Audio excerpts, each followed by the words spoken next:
I I it's I'm a little doing a little recovery moment for a second. You know, I think it's a goodness that I don't. I've for as long as I've been doing work in the mental health space, I uh I don't get cynical, or I don't have like the I've seen it all kind of a thing. So I still find myself getting touched by stories and people's experiences, and I'm just sort of saying all that. That's a preamble to say that I have watched Goodnight Mr. Vincent Van Gogh on my own, um, and it was touching the very first time I saw it. But I was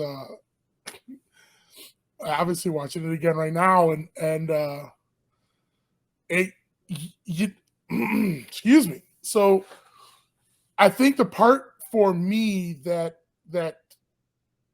gets gets me um, is when the young child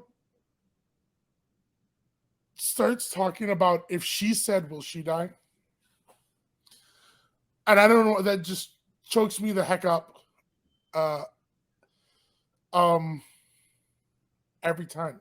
So, but thank you for sharing these films with us. Um, there's a lot to talk about here, and I kind of want to first set up everything just in case. Um, Faces After Suicide is effectively like a biopic kind of documentary that follows the creation of your art, the art exhibit, the art installation, as it were. And then, as you so eloquently established before we went over to the quick private showing, is that Goodnight Mr. Vincent Van Gogh translates from the book, your published book, into illustration and animation, but it's a conversation about, or pardon me, is an exploration of how to have a conversation with especially young minds about suicide.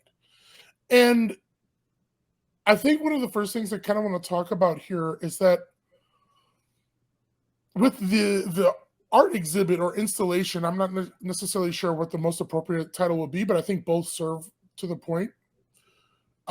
It's a powerful vehicle to start a conversation. And you said before we went into the private showing that when you made these two projects, particularly Goodnight Mr. Vincent Van Gogh, that you saw it as a resource and didn't necessarily think about it in the terms of the film fests and stuff like that. But I'm blown away by how in 7 minutes this beautifully simple and elegantly simple illustrations is able to unpack a conversation that is it could take a clinician, an expert, an academic, miles and miles and miles of time to try to figure out how to have inside of an hour or 2 hours to tap dance around with a kid. And here you have it in 7 minutes. You have concisely and exquisitely delivered something that is learnable and teachable, that's shareable, that people can see in real time, and they can translate that conversation to themselves. How long and how what was the process like to you talked about the creating the book, but what was the process like for the content, specifically the different insights that mother gives to the child in this case? Um, that's a great question. I woke up in a panic one night. It was like after midnight, and I wrote the story in like 20 minutes. And I had just recently visited my niece Mercedes down in Texas, and she was very distraught over losing her uncle Brett. She was having some similar grief spurts like I was having. I was diagnosed with severe grief spurts, and my little sister was telling me how they were at the grocery store. She would get upset at night. She would get upset. Just all of a sudden it would just come up, and the tears would fall, and she'd have all these questions and thoughts, and I came over to visit and was tucking her into her bed, and she had a grief spurt and said, I miss my Uncle Brett. and I don't know what to do, and I don't know how to feel. And I mean, she was really little at the time saying this, and I felt so helpless. And I just said, I miss him too. And I love you. And I'm so glad that we're here together to talk about this. And you can talk to me about anything you want. And in my classroom, I have students who have parents who've died by suicide. They blame themselves, and they've asked questions. That question of, will I die too? I've heard that several times. He was sad, or she was sad, and will I die too? And so I'm just using the language that I've heard from my littles in the elementary school, and just something that would be, what they would understand. That's so essential. And that obviously it might seem obvious to others that because you've had this very much real world reality to it, you probably couldn't sit down in a creative writer session and try to come up with the type of content that you put into this film. When you were deciding on things like the narration, for instance, did you find it was fun as a family unit and a staying together as community, or did you feel like that narration would help be disarming? Yeah, I thought having Mercedes read it, I mean, like, I used, the pictures are based on Mercedes photos. I gave all my support group members who illustrated the pictures I gave them a picture of Mercedes and said, I want it to look like her. And I thought it would be right to just have Mercedes narrate it because it's coming from a child, and it would also be approachable for people. And I mean, the people that are watching it aren't just children. I have all the way up to people in their 80s who aren't able or haven't been able to talk about a suicide in their family. They don't know how to talk about it, and they see this is their bridge that they've been able to express how they feel. And one of my illustrators in the book who she lost her son, and this was like lifted her shame so she could talk to others about it. And that's it will never not be one of the parts that it can be frustrating if you're in the space of trying to advocate for mental health, suicide prevention in any capacity.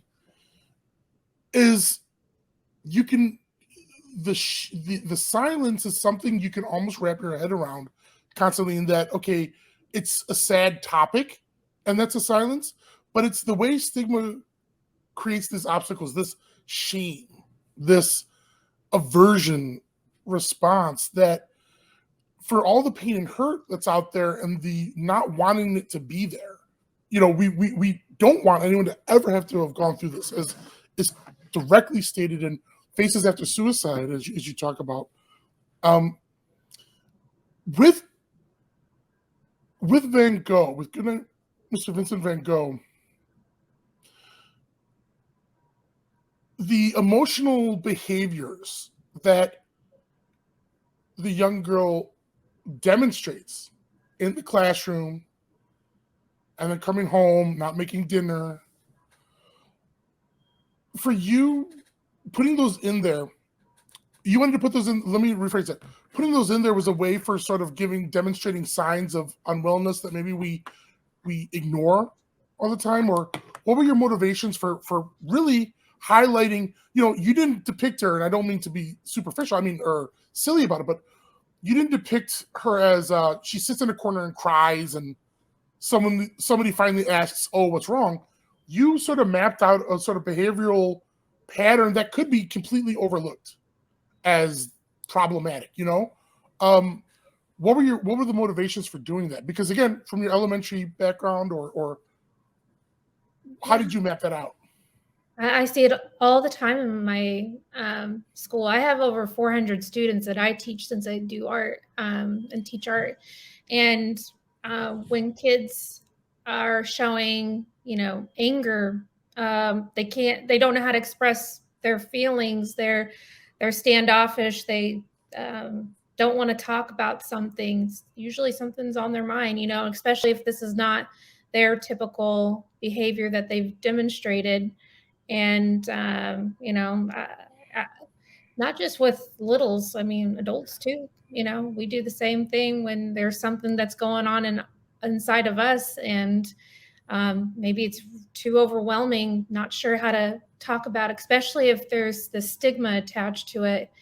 A lot of families just, this happened, we're not going to talk about it again, or, lie about it and say this happened, and instead of the truth, and then they find out through other sources, no, actually this happened.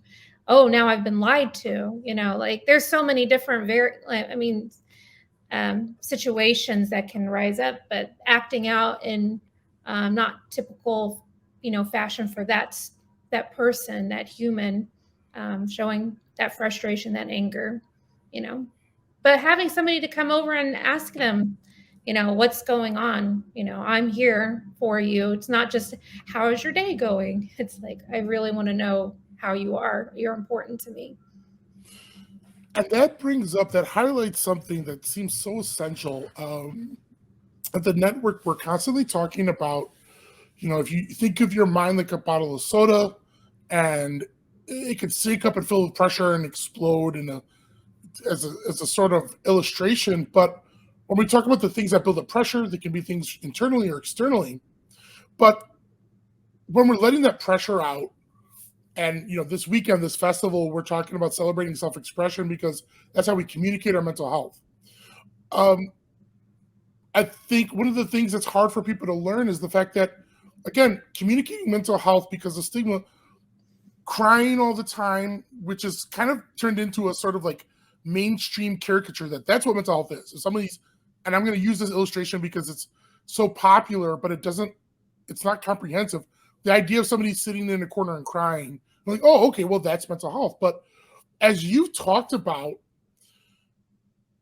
stigma doesn't necessarily let us express our mental health in maybe typical ways or ways we might expect. Moreover, we don't educate and normalize mental health discussions, so somebody may not even recognize, put the two and two together. But behaviors, the way, like the feelings we have, we're going to have no matter what.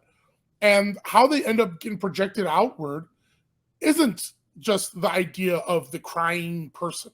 And you mentioned how it could be anger, it could be frustrations, and somebody could actually be deeply internally sad, but it's coming out as aggressions and frustrations.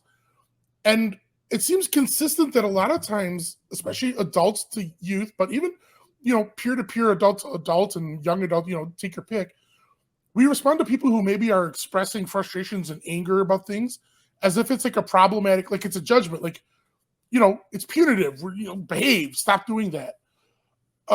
Has it been hard to communicate that to other people, that, and it's not just anger, but that, mental health and our expressions isn't just waiting till someone is crying and communicates, that there's behaviors we can all be aware of? What's it been like to try to help communicate that we need to be engaging people and be more aware? What's that been like for you? It's been really difficult, and I'm so glad that I found my support group, Suicide Awareness Survivor Support. When I came in to the support group, that is even a hard step to even acknowledge that, that this person's gone. But going in there and seeing other people smiling and laughing when I was scared and thinking my whole life was over and I was damaged goods, and nothing was ever going to get better. Seeing them laughing and talking, I was like, how are they doing that? And that journey that you take, and you don't get over it, you get through it. And it's still, I'm 6 years out, and every day is something different. There's not a day that I don't go by without thinking of things. And I've been diagnosed with post-traumatic stress. And that day stays with, when he died, when I came home and I found him that day, it's there. And I've learned how to help manage and cope, and where it's less frequent and less intense sometimes, but there's sometimes it still takes my breath away. And for people to understand that I wasn't affected by this. I was transformed by this. And I don't think that's what people don't understand. And trying to raise that awareness, because, I've had some people who, I think they genuinely don't know what to say. And when they're saying, "Oh, my 91-year-old father died of diabetes," I understand what you're going through. No, you don't. It's a different kind of death. And I'm not trying to take your pain that you have, but it's different. It's a different kind of death. And yeah, it's been hard trying to explain that, because some people who've never experienced any kind of loss, like, they don't know the magnitude, the magnitude of all of it. And I'm glad that they don't. I don't want them to, but at the same time, I'm like, I'm not over anything. It's always there. But I was one of those people too. Prior to Brett's death, I was the same way. I'm like, I don't know what a death like that would feel like. And I wish them the best, so like, you don't know how to help, and be there. So trying to, show these are some of the different types of things you can do to support someone. And starting off with maybe just saying, I don't know what that would feel like, but you are important to me, and I care about you, and I love you, and I want to be there for you. And that comes to another part about this that I think it's important that we talk about right now, and that if this film, for instance, Right on the Nose, can help equip people, it can disarm, it can equip, it can destigmatize conversations, and for youth and littles, as you wonderfully put it, that's one thing. But I think I want to come back to the stigma sector, in terms of there's added facets to your experience when we're talking about Brett, for instance, if I may, and that he was law enforcement. And there's a layer there around your experience that gives it a color to it, in terms of, unfortunately, it's unfortunate that you're here, but that you're turning this into some, a positive energy for others to maybe help build prevention and opportunity to resist this pain for other people. You talk about stigmas and silences. Could you talk about how that might have painted the experiences that you went through, in terms specifically in that law enforcement, we get a lot of, that's a tough, have all the answers kind of thing. And there's a masculinity thing to it. There's a lot there in the living part. And then afterwards, self-blame, and you know what I mean? Like, there must be a lot there. And I just sort of want to touch on that. I think, out of due respect, that your very unique experience with that.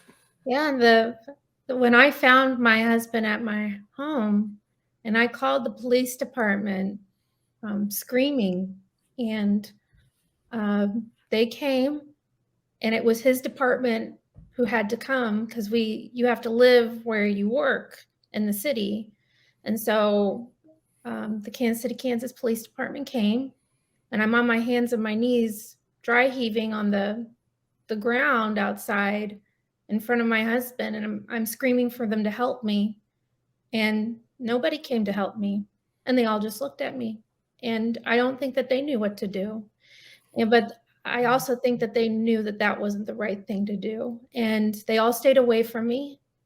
And even when I made it finally into my home, I went to the couch, and the first police officer that came over to me, I mean, my husband worked with the department for 16 years.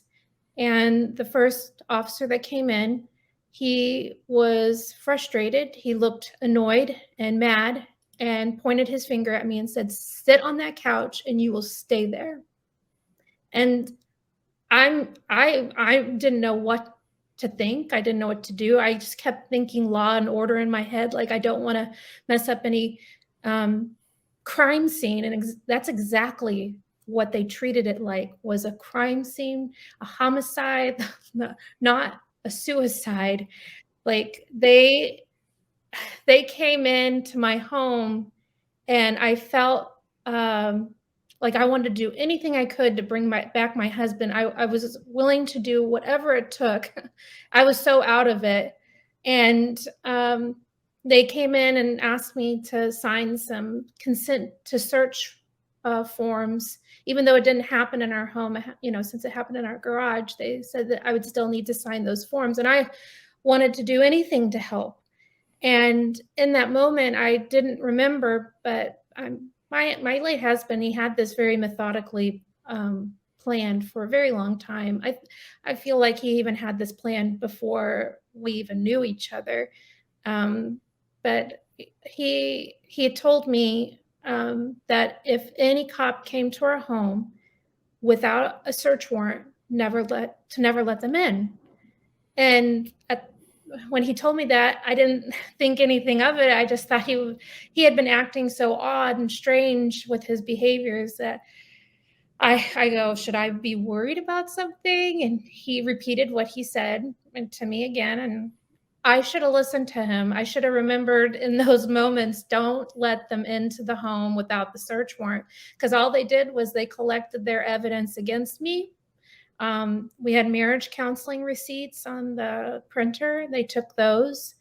I was trying to get us help. He had attempted 4 months prior. He attempted in front of me. He was going to have an affair, and I found out about the affair on accident one night, and that's when he attempted. But even before that, there was, the drinking, the excessive drinking and stealing. He's a sergeant. He's stealing and driving drunk with me in the car, being very aggressive. He was irritable. I didn't call the police because he was the police, and I thought he'd lose his job. I thought no one would believe me, and I thought he would leave me, even though I should have left him because things were so terrible in the home. And there again, there was another stigma of speaking up and getting help, but I felt ashamed if I did that. I thought it was nobody's business but ours. So it was like I was trapped in my own home with him. And it seemed like whenever I talked, it got even worse. If I asked a question, it got even worse. So, from there, they blamed our marriage in the official police report and in the autopsy report. But in his suicide letter that they had, I had given it to them. I told them where to find it. They took it. In his letter, he blamed the police department for his death. And then in the police report and autopsy, that they blamed our marriage. And I have said that I don't blame anyone. I say that his life exceeded his coping skills. I found out family secrets after his death. This is not everybody's case, but this was our case. This is our story. But I found out that he had a secret stepdad that had molested him when he was little, when he was in elementary school. And he never told me. Nobody told me. And it was his mom that told me afterwards. And but he started drug use in middle school and drinking, and they tried to get him into counseling, and he didn't want that. And so I don't blame his mom. She didn't want any of this to happen. But I don't blame the police department. He was very compartmentalized. So I was blamed. I was shunned. I was dismissed by the police department every time I reached out to them. I've reached out to them so many times, the chief so many times, and he responds in silence. And I'm not the only person this is happening to. This is a growing problem in our nation, but I'm also finding through these film festivals, it's not just the United States. I spoke to someone in India. It was over online doing a live stream of my film, and it won in India. And we were talking about the process for this, and I was saying how my husband was a police officer, and the moderator, he said he knew what I was talking about because his dad was a police officer, and the department shunned his mother and them, and she didn't receive any support. So people want to point the finger at the person who's closest, and they want to blame a catalyst, and they want this swept under the rug as quickly as possible. And then there is no change. There's just no change. So I'm doing this hoping that the next widow is going to get better than what I got, because there's going to be a next one, unfortunately. This has been happening since the Greek and the Roman times, and unfortunately, I don't think that the stopping this completely. I would love for it to stop, but to focus on the post-vention side and making sure that there's policies in place that they don't treat us like shit. They treat us like shit, and they need to stop. Thank you for sharing that, because that cannot be easy, and I know it's not, but it's not easy to have to say that out loud. But at the same time, you've been dealing with those adverse reactions probably with yourself until you found people who could connect. The law enforcement part of this, and why I brought that up, is numbers, stats can kind of be dehumanizing sometimes, but when you talk about law enforcement in America, the rates are almost 60 to 70% higher for death by suicide than in so-called civilian populations. But there's also, when you talk about the idea of stigma and things like that, and beyond the buzzword, is a lot of the most brutalizing factors for silence come home to roost right there with the badge. In that, set aside the whole masculinity thing, we're talking about the idea of competency, of having it all together. And then, there's the threat of, if somebody reveals a mental health challenge and they're on the job, there's the worry of they could lose their job. So if people make an identity of it, that's one thing. And then there's, for the loved ones, if our only response oftentimes to mental health and other problems is calling 911, but we're in a household who's an agent of that, it is, as you've directly explained, it's like being trapped. It feels like being trapped, because this, where do you turn if the person is part of, like, if your solution, calling 911, for instance, for an issue, but your person who's part of the abuse, part of the harm, part of the intensity is that very element. So it's not even, you're kind of trapped there. It feels like being trapped. In the passing, people want to find blame. Like, it's a cathartic thing. And if you're talking about a teenager who passes away, that's a million different finger pointing. But again, back to the idea that someone's a law enforcement, so they're supposed to have it all figured out or all together. We're so ill-equipped to deal with mental health and loss by suicide that these people wanting to, put blame on you and pass, completely unfair judgment. It's this output from the same sort of silences that render seeing someone dying by suicide as a mystery that you never could have predicted, that it's impossible, that there must have been some sort of default. And oftentimes people correlate suicide with weakness as a stigma factor, tied again, especially for men. And that's why the blame thing even gets harder, because you're like, well, I knew that person. There's no way that something must have been pushing them over the edge. And it wasn't their internal thing that pushed them. It had to be these, you had to create villains in the woodwork. And what you went through, Lindsey, is so unfortunate.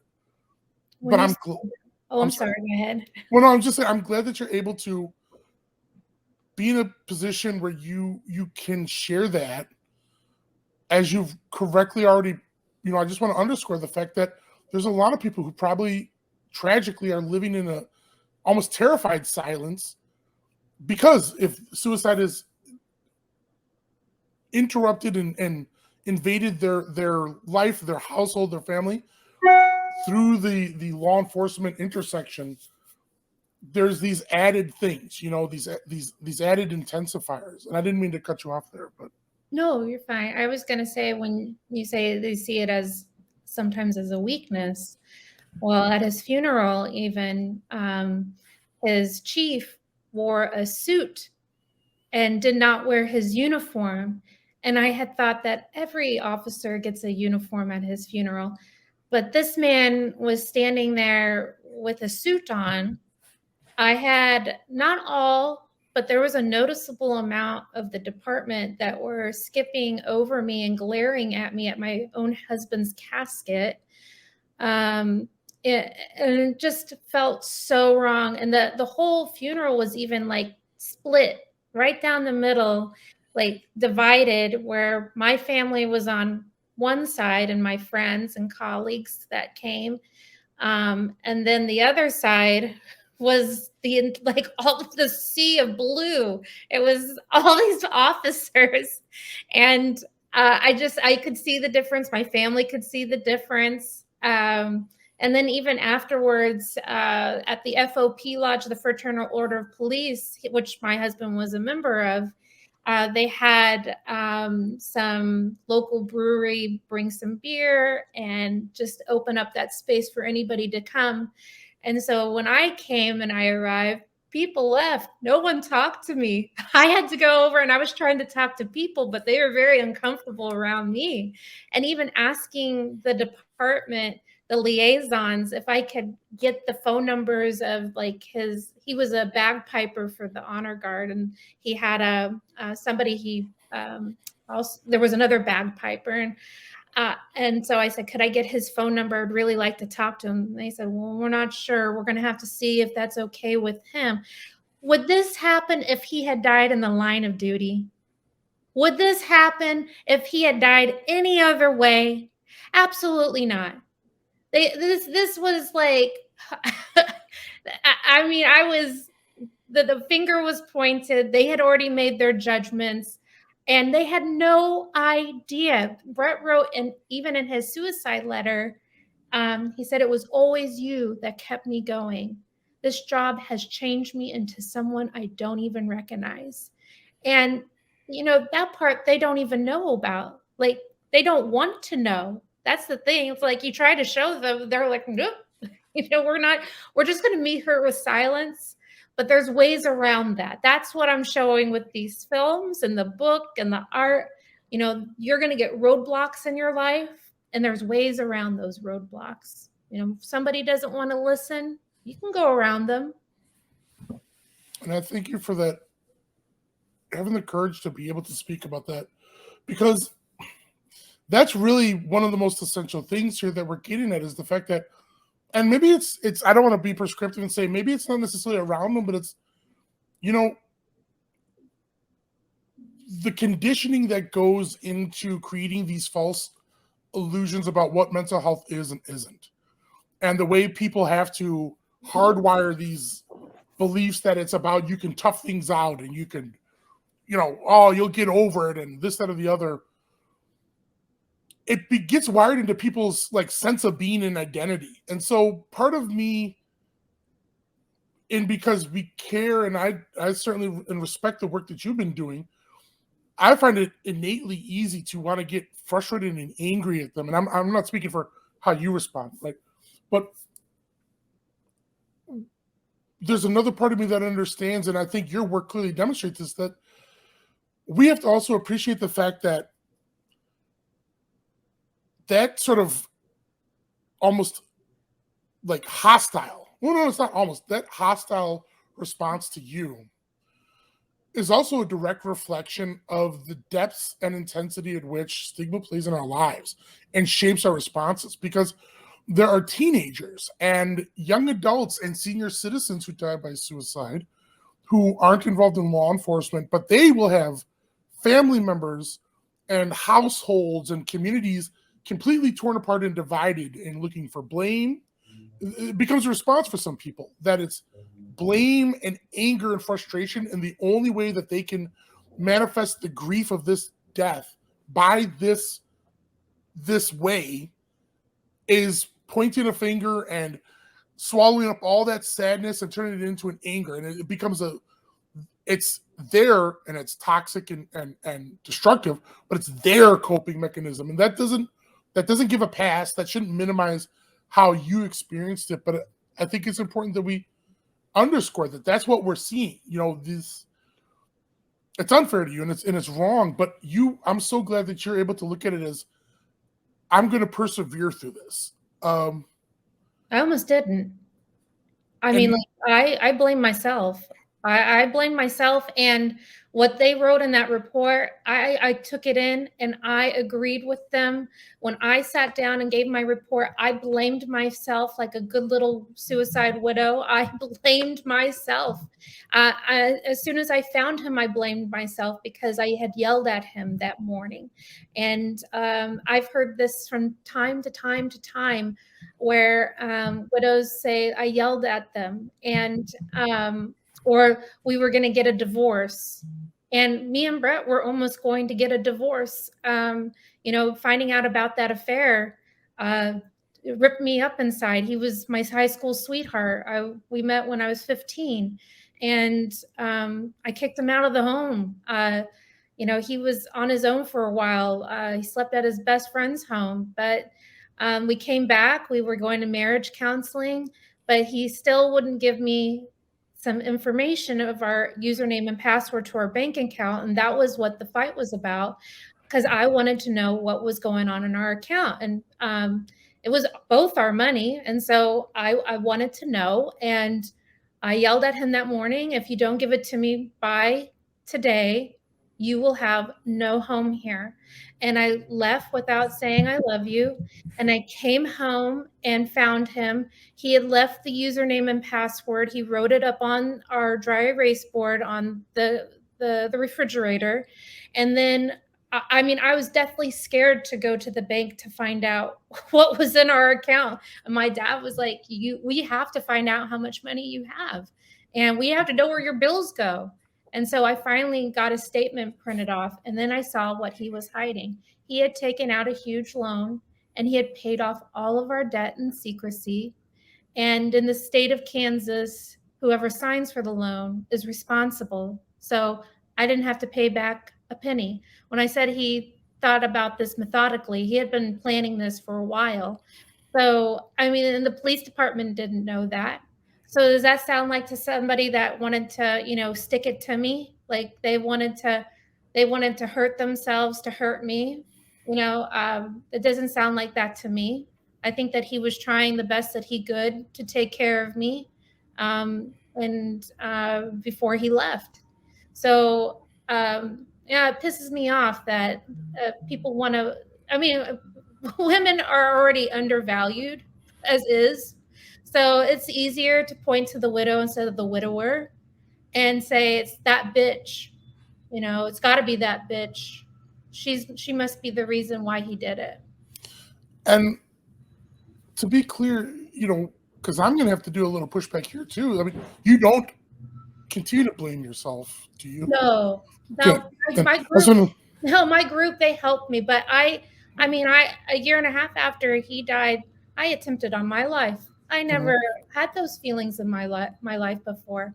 And then I came to a point where I felt helpless and hopeless, and I didn't know how to feel anymore. I didn't want really to feel those feelings anymore. And thankfully it didn't happen. But I came home and I told my parents, which was probably the hardest thing that I had to do. But they survived, and I got help. But yes, I went down that path. I was acting out like in the book, but not yanking people's hair. I was driving around recklessly at night, hoping that I get pulled over by a cop so they could like finally they would talk to me. I would go out and I mean I was out of my mind with grief. And yeah, so no, I don't blame myself anymore. I know it's not my fault. Good. And it's now but even the blaming and all of the adverse oscillations that went through and manifested, the high risk self-destructive behavior, that's freaking natural, unfortunately, because of, again, the way that we've decided to make this sort of behavior and this whole universe of living with mental health challenges, living with loss of suicide specifically, let's not dance around it, is the amount of echoing toxic outcomes from not being able to have a healthy grieving process, to have a frank discussion with everyone connected about it, is unfathomably detrimental. The fact that you are shining a light on all of the ugly wrinkles, that this isn't just a linear thing, because even inside of suicide prevention as a practice, as an industry, as a community, there's a tendency to want to make it a very quick, there was a death and I found hope and I'm trying to tell you, let's go, let's go find the light and go for a walk. And I'm not trying to dismiss things like 5Ks and stuff like that, but like, we don't talk about the fact of the self-blame and torment. We don't talk about the ugly parts and the amount of courage that you're able to demonstrate. And it shouldn't be courage. We should hope to be normal, but there's a lot of blowback that you could get for talking about the things that you're talking about. But the fact is that, Lindsey, the things that you've been able to share, even in moments like this, it's tragic, but there are countless people who are somewhere midway, beginning, at the end run of their own self-blaming trajectories, or they've had a loss and they're trying to compartmentalize and deal with it and look normal as they're going through it. And you being able to do the conversations through Goodnight Mr. Vincent Van Gogh and continue to tell your truth about how you have processed Brett's passing and all the facets of it are simply remarkable. And I think it's important that we acknowledge that what you're doing in moments like this is it's very, very, very essential that your story needs to be continued to tell, so long as you feel comfortable sharing these truths. And that wasn't a question. I just wanted to put that there as a comment. But when you've been able to come from what you've done, what you've experienced, you'd still say and you talked about this, it's still every day, there's still things that you think about. But what about if somebody who's maybe they're blaming themselves right now and they're in the beginning of a long healing trajectory and trying to process grieving? What were some things that have helped you? You talked about the group, and I want to circle back to that. What are some things that helped you turn the corner from blaming yourself? And a little more specifically, I think it's critical to talk about. I always lead back to the support group because I was dealing with it in so many unhealthy ways. I mean, I could tell you, I was working out and drinking water, but I mean, like that, being able to talk about it with others who've gone through it or are going through it, that's what helped me. And getting my own therapist too. I know some people say therapy is not for them, but for me, in my experience, having that therapist, I was going in at first once a week, and I still do now check-ins once every 2 months with my therapist, and talking about even just self boundaries, having my boundaries for myself, and never to let something get that out of control or out of hand ever again. And the way I felt even when he was alive, just having those boundaries for myself. So working on those goals, therapies, the support group, and then having these, having like the art. I didn't want the art to be just about me. I wanted it to be about other people, and stop, dwelling within what was going on with me, and trying to help. This was my way that I wanted to try to help. And so the art and the book and the films, those helped me, instead of going down to the bar each night, because I was living at the bar down the street for a year. I'm an elementary art teacher and I was living at the bar. No one knew. I was just there almost every single night, and that was not healthy. That wasn't helpful. It was only hurting me. So making lists to, for the healthy things that I could go to.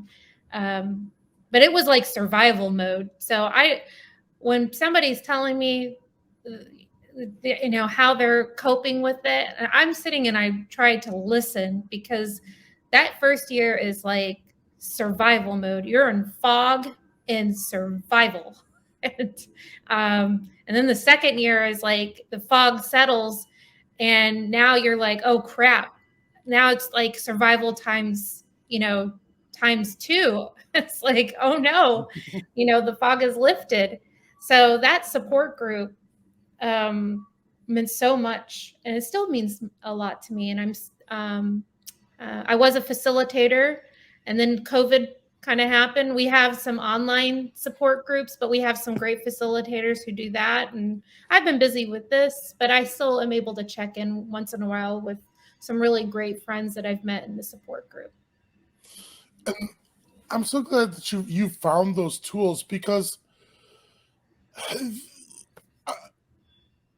one of the organizations that the network has worked with is a group up here in Northern Illinois called Live for Lolly, and they focus on people struggling with substance reliances and dependencies.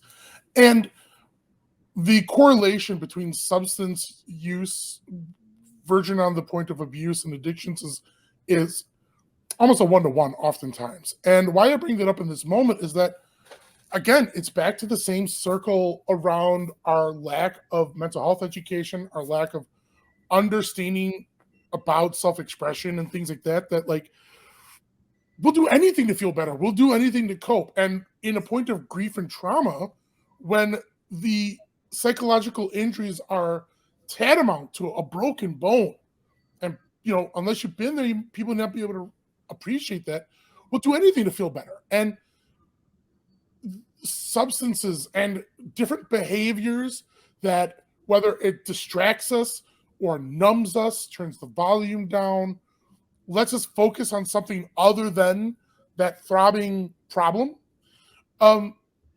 It's easy to stand outside and be like, oh, tisk, tisk, tisk, just come on, deal with it. But these things don't become passing things. Saying I was at a bar for a year, you were looking for any sort of way to put ice or to put a bandage, to put something on to heal or cope with, or just address a gigantic injury, a massive injury. And it would be stigmatizing to look at it in any other kind of way that we want. People want to do that, but I'm glad that you're able to point that out. Now, with the support groups and things like that, I also notice one of our first guests during the festival this weekend was an individual who, as part of their healing processes after having some very intensive experiences with risk of taking their own life, they were doing therapy and they found support, but they also found a huge tool being volunteering and so there was a transfer from putting a lot of energy into themselves to then transferring to putting energy into other people. And I noticed that you needed to do work, or by your description, you've talked about putting energy into yourself, support groups there, but I can't help but notice that now you're kind of transitioning into putting energy into others. And is that what that kind of feels like? Do you feel like you're in a phase where you've done recovery work to find somewhat of a stability inside, but it appears like you're doing a lot of work that's putting your energy into other people. You're telling your story, sharing the works like the Faces After Suicide, and now the film, the book and the film.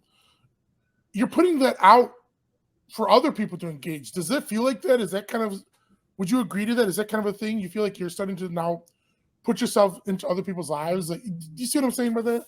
Yeah, well, I feel like that with my students and seeing my nieces and nephews, I don't want them to grow up in this world where if they have a spouse that's a law enforcement, that if this were to happen, that they get treated the way that I got treated.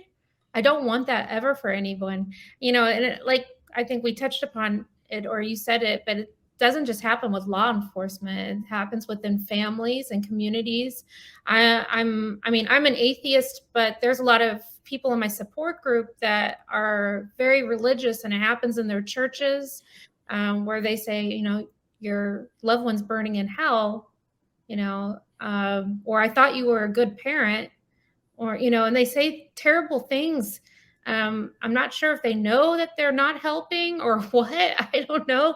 But yeah, just trying to show that awareness so it doesn't happen to my students ever when they grow up, or my nieces and nephews. And I don't mind, speaking up now. Now have been able to gain a voice. My sister says, I just lost my filter. She's like, after Brett died, you lost your filter. I think it's because I was quiet for so long in my house when things were going so bad. And it wasn't just for a couple of weeks or months. It was years that this was brewing. And just to be quiet all that time. And then after he died, I feel like I just exploded with, let me tell you my whole story. Let me tell you what's been going on. So I don't mind speaking up for people that might not be able to speak up right now. And that's good. And that's powerful. And again, I want especially folks who are watching right now, or if they're engaging this content in days and weeks after, to pay attention. Too often we also sabotage mental health discussions by looking to make nice, neat, linear narratives. And there are parts of this story that we haven't spent a lot of time talking about. What you went through, and I say this with a sensitivity to Brett's memory, but the fact is and I feel comfortable saying this, and forgive me if I'm out of place saying this, but there is also part of the story that you've brought up about, being in what effectively feels like an abusive household at a time, right? And even though it manifests from navigating mental health challenges, when he was with us, right? That's a part of the story too, in terms of what you're processing, because this goes back to the thing about with when people die by suicide, there's the shame of just we freeze them in that moment and we're never ever going to talk about it. And there's the other problematic thing we can do where someone who may have been struggling in the past, and we feel like we can't talk about anything other than, this person has to sort of sit in like a golden, implacable pedestal, and that can disrupt, sabotage, or rob others of being able to talk about their own mental health experiences. And these are not pleasant. These are not pretty things to talk about.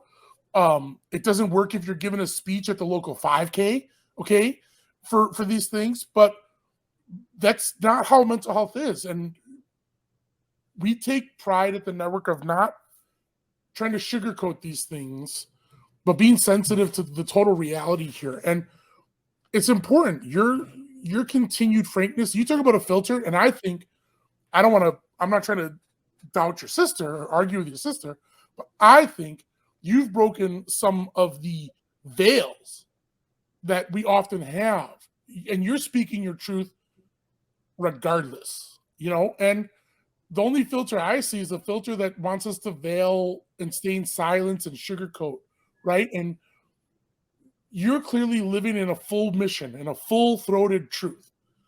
And I can't think of building a better path to a healthy reality, because you'd only be hurting yourself if you tell a little bit, you give a little bit of the thing, and you leave certain things up on a pedestal, and then you're sabotaging your kids, your own kids, but you're sabotaging not just your nieces and your littles, but everyone who's inspired by the work you're doing would be, there would just be just a little bit there that could disrupt the impact, because you're not giving it the full reality. And yeah, you again, it's a demonstration of just your resilience is one part of that, but again, it's a demonstration of how essential and important your work is and your efforts are. And it sucks that you have to be here, and yet you're the person who's here, and you're doing the best you can doing it. And it's important. You're helping to change lives. And this is the thing I talked about earlier today. We had a group of individuals who had started their own nonprofits and who had lost, in their case, children's or brothers. In one case, 2 brothers, and in other 2 cases, one had lost a daughter, one had lost a son. Fabulous people. But this is very true. You are helping others start conversations, and not just leaving the memory of whatever people might want to narrate about Brett. You're at least giving his life a full truth by taking these conversations and helping other people to find their healthy outcomes, whether it's effective grieving and learning from what you've went through, to find a way so that maybe they can start a quicker trajectory towards a healthy grieving, as you have found. And in best bet, helping other people start conversations so that they don't have to grieve. And that's, Lindsey, it's so powerful what your voice and your spirit has been able to construct. And it isn't easy. What you've been doing is brutally difficult. To wake up every day and be willing to confront what you've done. And I think you need to be commended. And I don't just mean that in sort of, you had a film and we're clapping for it, but I just want, on a heart-to-heart level, just acknowledge that this is powerful stuff you're doing. thank you. And, as we're sort of winding down here, I want to hold a little bit of space to talk about what are some of the things you've been proud of from doing this work? Things that you found as that you take a step back and you say, you know what? Yes, hell yeah, that was cool. Oh, my niece down in Texas at her school, they had storybook character day, and she dressed like herself in the book, and she got to read the book for class. So, and that's a ripple that will continue to echo, and that's no small feat. That's beautiful. I think that's probably a good way to wrap things up. This is not something that ends tonight. I've had the honor and privilege of knowing you for a number of years now, and I continue to want to be an ardent supporter for everything you're doing, as I've clearly gushed all over the place that what you're doing is essential, and on behalf of the network, we believe in what you're doing.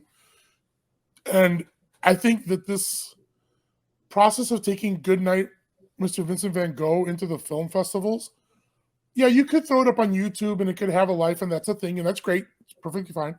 But I think that this creates avenues to find other platforms that will continue to reverberate into people's souls. This is worthy. Your work and the truth that you have committed yourself to putting out there, they're worthy and essential to have visibility and a platform. And I think that's remarkable. I like to sort of hold this last bit of space for you to ask what are some closing thoughts for you, and B, I also we want to make sure people can find you and support you. So even though we're going to have links visible and all that good stuff, if people engage the podcast version of this, we want to make sure that we've got it on the record, right? So what might be some closing words you might have, and then let people know where they can find and follow your work and support you. Closing words. I just wish somebody had told me it wasn't my fault in the beginning. And so, if you see someone that you love, that is struggling with a suicide loss, you could let them know, and it does help. I think also another closing thought is I'm really glad that you did this, that you're doing this, Carl, for others. Look at you, that you're that all the passion and energy that you're putting in to others and wanting change. So that's very evident, and I'm glad that we know each other. And one of these days, either you make it out to Kansas City or I make it out to Chicago, and be able to give you a hug if that's okay. And I think the last thing, what was it that you asked? Not the closing thoughts, but how can people support you? Where can they follow your great works? I don't do followers or anything like that. I don't do I have like an Instagram with my art on it, but I don't even do anything with that. I do have a website that I put up for my book. But it's up there. It's being rebuilt because I did it, and it's not great, but it's what I did. So while it's still up there, and it still will be above the rug, because I felt like the police department swept his death and me under the rug, and even my school, they're sweeping it under the rug, and I want to be above the rug, and that's my message, is to be above the rug. So it's abovetherug.com. Perfect. That's great. I think that's probably the best way to put a pin in it for now. The network is going to continue doing programming. The festival is one thing, but we have ongoing programming week in and week out. And I have a sneaking suspicion we're going to find a way to have you as a guest on some of the things you're doing, if you're so willing, down the road. One last hard-hitting question. I know things have been kind of a soft discussion right now, so I just thought maybe we would hit a hard hitter at the end here. Okay. Very serious question. Prepare yourself. You ready? Okay. Ready? Okay. When you're getting dressed, is it sock, shoe, shoe, or sock, shoe, shoe? Okay, let me think about this. I put on sock, shoe, shoe. Sock, shoe, shoe. Yeah, I do. It's sock, shoe, shoe. Cool. All right, I've been taking a quota of people who've been following us the whole festival long. Know I've been asking this question. It's essential. Got to know it. So I'm glad that you could share with us. And sometimes pants. So and then it's definitely sock, shoe, shoe, maybe pants. Well, see, boom, hitting with the hard additions on there. Lindsey Doolittle, you are an effervescent shining star that helps and empowers scores and scores of people, and I continue to wish you the best in your future endeavors. You are a magnificent human being. Thank you for making time for us, and I hope you have the most wonderful and splendiferous evenings. Okay? You too. Take care. Yes, you too. Bye. Bye. Well, folks, we are at that magical point. We had the tremendous time sharing with Lindsey Doolittle and her powerful work and her story.